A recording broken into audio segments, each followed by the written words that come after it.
Voilà, bonjour à toutes et à tous. Heureux de se retrouver pour le plein évangile, le message, le seul message qui sauve. Et je voudrais vous saluer dans le beau nom de notre Seigneur Jésus-Christ. On va faire une lecture ensemble dans l'évangile de Jean, chapitre 5, et à partir du verset 1er. Voilà, je fais la lecture pour vous. Après cela, il y eut une fête des Juifs, et Jésus monta à Jérusalem. Or, à Jérusalem, près de la porte des brebis, il y a une piscine qui s'appelle en hébreu Bethesda, et qui a 5 portiques. Sous ces portiques étaient couchés en grand nombre des malades, des aveugles, des boiteux, des paralytiques, qui attendaient le mouvement de l'eau. Car un ange descendait de temps en temps dans la piscine et agitait l'eau. Et celui qui descendait le premier, après que l'eau avait été agitée, était guéri, quelle que soit sa maladie. Là se trouvait un homme malade depuis 38 ans. Jésus, l'ayant vu couché, et sachant qu'il était malade depuis longtemps, lui dit « Veux-tu être guéri ?» Le malade répondit « Seigneur, je n'ai personne pour me jeter dans la piscine quand l'eau est agitée. Et quand j'y vais, un autre descend avant moi. Lève-toi, lui dit Jésus, prends ton lit et marche. Aussitôt cet homme fut guéri, il prit son lit et marcha. C'était un jour de sabbat. Les Juifs dirent donc à celui qui avait été guéri, c'est le sabbat. Il n'était pas permis d'emporter ton lit. Il leur répondit, celui qui m'a dit, prends ton lit et marche. Ils lui demandèrent, qui est l'homme qui t'a dit, prends ton lit et marche? Mais celui qui avait été guéri ne savait pas qui c'était, car Jésus avait disparu de la foule qui était en ce lieu. Depuis, Jésus le trouva dans le temple et lui dit, voici, tu as été guéri, ne pêche plus, de peur qu'il ne t'arrive quelque chose de pire. Amen. Voyons ensemble quelques points là, qui vont nous amener à comprendre ce que le Seigneur a accompli, ce que le Seigneur veut nous amener ce matin à saisir. Le titre de ce message, c'est le toucher de Jésus. Voilà. Et j'ai pu composer ce message en quelques scènes. Quelques scènes. La première scène, c'était un homme invalide. Un homme invalide. Et cet homme invalide est dans une situation difficile. Difficile. C'est un homme qui a une vie compliquée. Ça ne va pas pour lui. Et cet homme-là se sent comme délaissé, il est seul, perdu. Il n'y a pas d'espérance. Et vraiment, il essaie par toutes sortes de moyens de s'en sortir. Il essaie par toutes sortes de moyens de quitter ce lieu. C'est un homme qui connaît une grande souffrance dans sa vie. Et son moral est au plus bas. Voyez notre scène? Les nécessiteux. La scène ici est celle des malades et des estropiés. Ceci est une image de ceux dans notre monde qui sont saisis par un besoin désespéré. Dans cette piscine, il y avait toutes sortes de personnes, malades, estropiés. Il y avait des aveugles qui ne pouvaient pas voir. Il y avait des boiteux qui ne pouvaient pas marcher. C'était le cas de cet homme. Il y avait des malades usés, déformés et paralysés. Il y en avait tellement qui étaient pauvres et mendiants dans ce lieu. C'était vers la misère du monde. Beaucoup de gens dans notre monde sont aveugles, boiteux, déformés spirituellement. Aujourd'hui, la cause de la puissance du péché, c'est à cause de la puissance du péché qui sévit de notre pauvre monde, notre pauvre humanité, que l'homme se trouve dans une telle situation. Parce que l'homme, au départ, a rejeté Dieu. L'homme s'est détourné de Dieu. Un passage dans la Bible qui nous dit que, voilà, quelque chose de terrible. Cette parole est sortie de la bouche des Juifs. Nous ne voulons pas qu'il règne sur nous. Il parlait de Jésus, nous ne voulons pas qu'il règne sur nous. C'est difficile, c'est terrible. Et ces gens-là sont désespérés. Les gens autour de nous, ces personnes qui étaient dans cette piscine étaient désespérées. Cette personne qui était dans cette piscine était prête à essayer n'importe quoi afin d'être guérie.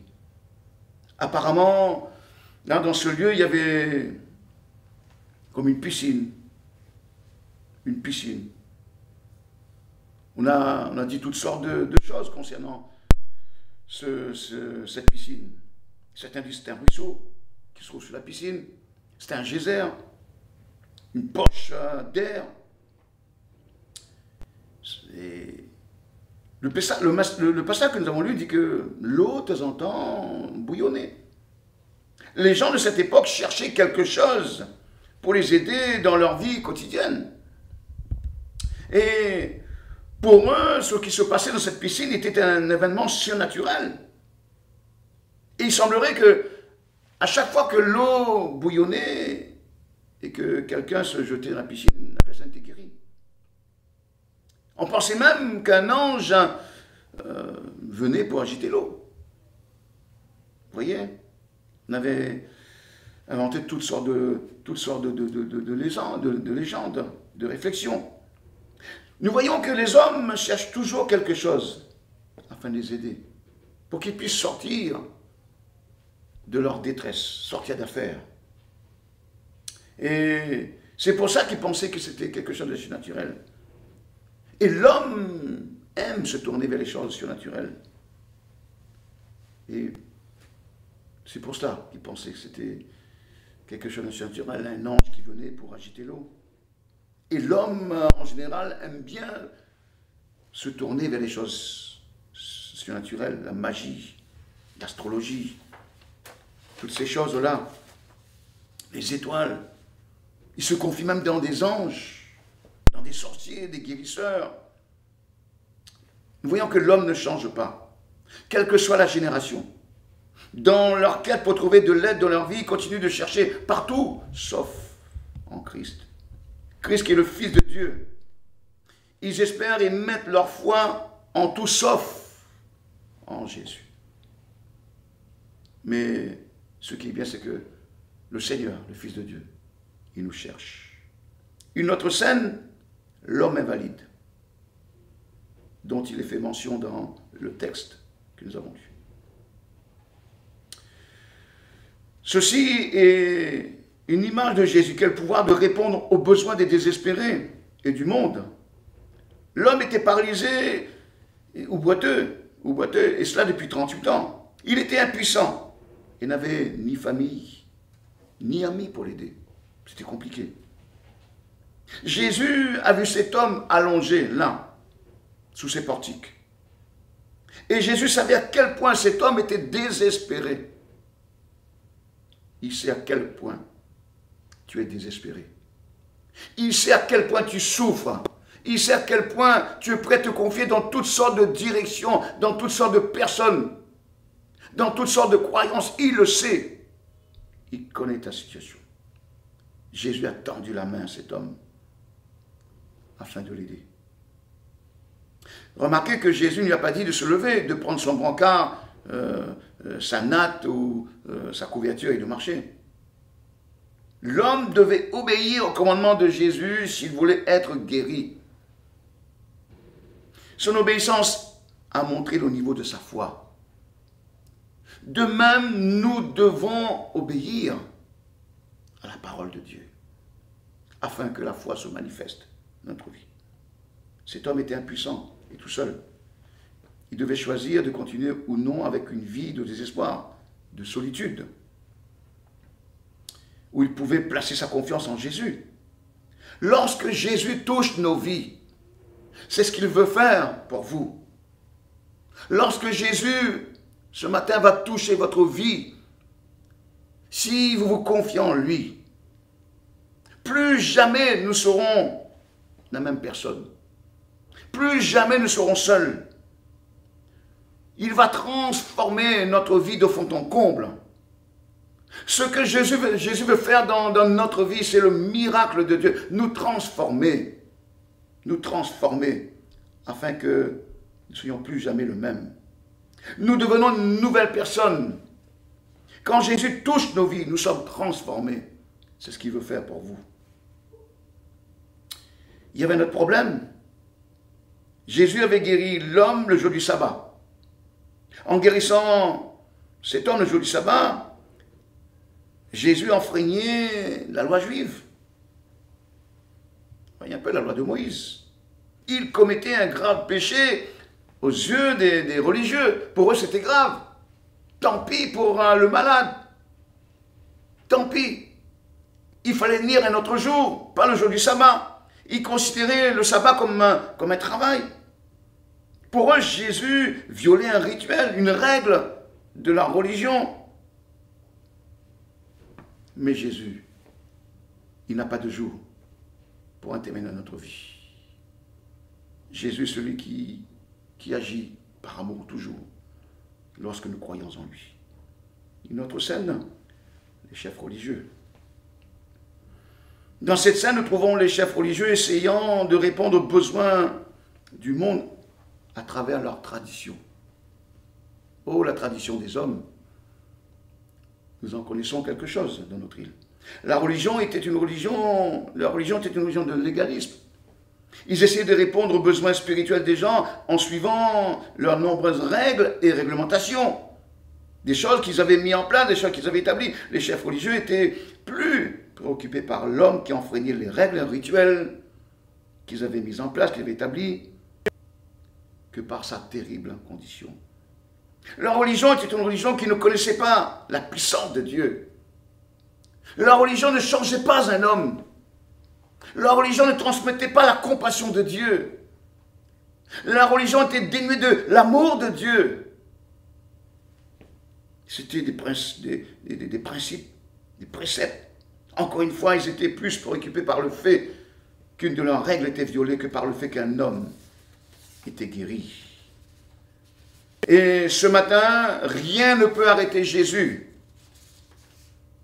Rien. Si vous placez votre confiance dans le Seigneur Jésus, il agira pour vous secourir, vous délivrer, vous guérir. La religion est une religion aveugle, sans amour, insensible à la souffrance humaine. Terrible. Une autre scène, dernière scène, après la guérison du malade. Cette scène était celle de Jésus et de l'homme après sa guérison. Ceci est une image de la responsabilité du croyant. Notez que Jésus avait quitté l'homme juste après l'avoir guéri à cause d'une grande foule qui était là dans ce lieu. Pour une raison non déclarée, Jésus ne voulait pas attirer une foule à ce moment. Jésus a de nouveau cherché cet homme. Rappelez-vous, Jésus avait tendu la main pour sauver l'homme. Maintenant, il tend la main vers un autre but. Cet autre but, aujourd'hui, c'est vous. C'est toi. Jésus te cherche, mon ami. Jésus vous cherche pour vous sauver. Vous restaurer entièrement. À cause de son amour, Jésus vous cherche. Jésus te cherche. À cause de son amour, il veut intervenir dans la vie des hommes, dans la vôtre, dans la tienne.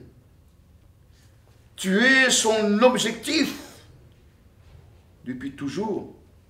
Tu es son intérêt, l'intérêt de Dieu depuis toujours. Parce que tu as été créé par Dieu, l'image de Dieu, et cela par amour. Jésus te cherche pour te faire du bien. Il s'intéresse à toi parce que tu es sorti de Dieu. Jésus te cherche pour te donner la vie éternelle. Jésus te cherche pour te sortir de ta faillite. Jésus te cherche pour t'emmener à fuir la destruction éternelle qui va s'abattre sur ce monde. Jésus te cherche pour t'emmener à vivre une vie de puissance, une vie de paix. Mais Jésus ne veut pas que ce monde aille en enfer. Il ne veut pas que tu ailles en enfer. Pour cela, il est mort à la croix. Il a offert sa vie, il a versé son sang. Et c'est pour cela que ce matin, il te cherche pour te sauver, te pardonner, pour que tu n'ailles pas en enfer. Et pour cela, le Créateur a livré son Fils à la mort. Jésus, par amour, meurt pour l'humanité et pour toi. Son sang était versé. Le sang de Jésus qui nous pardonne, qui nous délivre de la condamnation éternelle, qui nous délivre de l'enfer. Mais Jésus est vivant. Il est ressuscité des morts. Jésus, ce matin, il veut vous trouver. Aujourd'hui, il t'appelle pour te faire du bien, pour te sauver ton âme de la mort éternelle. Jésus t'appelle. Et nous finirons par cette phrase. Le Fils de l'homme est venu chercher et sauver ceux qui sont perdus. Beau verset. C'est bien toi qu'il veut sauver. C'est bien vous. Il veut vous guérir maintenant. Il veut vous sauver maintenant. Il veut vous transformer maintenant. Amen. Là, que le Seigneur vous bénisse au travers de ces quelques mots de l'évangile, de la parole de Dieu que nous venons d'entendre ensemble.